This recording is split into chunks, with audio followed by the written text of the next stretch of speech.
And Vijay சித்து. இப்போ விஜய் சித்து மேல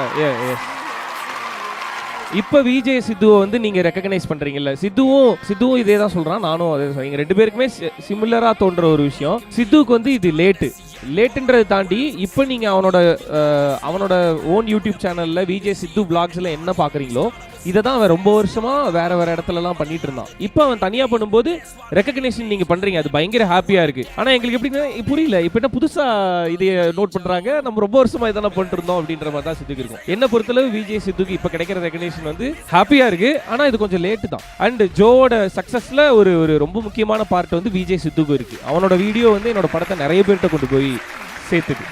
and நான் ரொம்ப இப்போ விஜய் சித்து விளாக்ஸ்ல வந்து நிறைய படம் ப்ரொமோஷன்லாம் வராங்க. எங்க டீமுக்கு ரொம்ப பெருமையா இருக்கிறது என்னன்னா, ஃபர்ஸ்ட் படம் ப்ரொமோஷன் நாங்க தான் பண்ணோம் அப்படி இருக்கும். இன்னொரு ஆட் ஆன் வந்து நானும் விஜய் சித்துவும் ஒன்னா தான் சினிமாவில் ட்ரை பண்ணிட்டு இருந்தோனுங்க.